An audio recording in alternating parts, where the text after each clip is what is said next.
What if someone offered you eternal life in exchange for your soul? Would you make the deal? What if that person was the devil himself? This is the story of Dr. Johann Faust, an alchemist who made a pact with the devil to gain power and knowledge. But when the time came for him to pay the ultimate price, he realized he couldn't escape his fate. Let's find out what happened next. Dr. Johann Faust may have been a real person, but very little is known about him except through legend. He may have been born in Germany between 1480 and 1490 and died in 1541. Though some sources say he lived until 1567, it seems he was a man ahead of his time. He's interested in chemistry and physics, subjects that were considered part of alchemy at the time. Alchemists were considered sorcerers by the rest of the scientific community, who believed their work was tainted by magic. They tried to discover the philosopher's stone, which could turn base metals like lead into gold and confer immortality. Johann Faust worked as a doctor, but he was more fascinated with alchemy than medicine. He became a well-known alchemist and gained quite a lot of money, but it wasn't enough for him. He wanted more. And so he decided to try and make a deal with the devil himself to become immortal. In 1529, Faust traveled to a forest to meet a mysterious old man who had foretold his rise to power. When he got there, the old man gave him 3 pieces of advice that would change his life forever. First, he told him to stay away from women. Second, he told him never to break his word. Third, he told him to always carry a pouch with him that could never be opened. He did as he was told, and soon enough, good fortune followed him everywhere.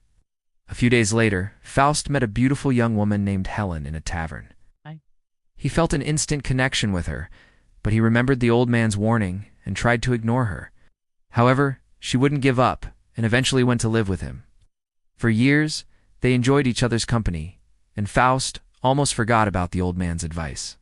One day, however, while they were having sex, Helen accidentally cut herself and blood began to pour out of the wound. She begged Faust to help her, but he panicked and ran away. He was scared because blood had a strange effect on him, couldn't control himself around it. This reminded him of the old man's warnings, and he knew he had to do something before it was too late. He went back to the forest where he had met the old man and waited for him to appear.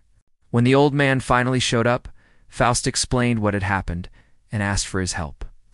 The old man told him that he had been the devil all along, and that he had tested Faust to see if he was worthy of making a deal. He said that Faust had failed because he had broken his word by leaving Helen to die. Faust begged for forgiveness and promised that he would never do anything like that again. The devil was impressed by his determination and agreed to make a deal with him. Faust asked for knowledge and power beyond anything he could have imagined. The devil agreed and transformed Faust into a giant bird that could fly through the air with ease. From high above, Faust could see everything happening on the ground below him. He could hear people talking, dogs barking, and birds tweeting. He could see cars driving, buses rumbling, and trains chugging along the tracks. He could feel the wind beneath his wings and the sun on his back. It was amazing. But then Faust started to get bored. He wanted more. So he asked the devil to show him something even greater. The devil took Faust on a tour of hell where he saw all kinds of terrible things. He saw people being tortured for their sins, heard them screaming in pain. He smelled the stench of burning flesh. It was awful. Faust asked to go back home, but the devil refused. He said that Faust had to pay for his sins now. Faust begged for mercy, but the devil wasn't having any of it. He dragged Faust down into a lake of fire and brimstone. There, Faust was forced to watch as his own body burned away, leaving only his soul behind. The devil then took that soul and threw it into a jar. He sealed the lid tightly and tossed the jar into the abyss. And so, Faust's journey came to an end. His body was gone, his soul was trapped, and he was now nothing but a memory. Or is he? Some say that Faust's soul is still trapped inside that jar, waiting for its chance to escape. Others say that the devil keeps him as a pet, torturing him whenever he feels like it. And still others say that Faust is actually the devil all along. He tricked everyone, including us, into thinking he was a poor, unfortunate victim, when in reality, he was the villain all along. Who knows? Maybe he's even laughing at us right now, knowing that we'll never figure it out. After hearing this terrifying tale, many people are left wondering, does the devil really exist? And if he does, should we be afraid of him?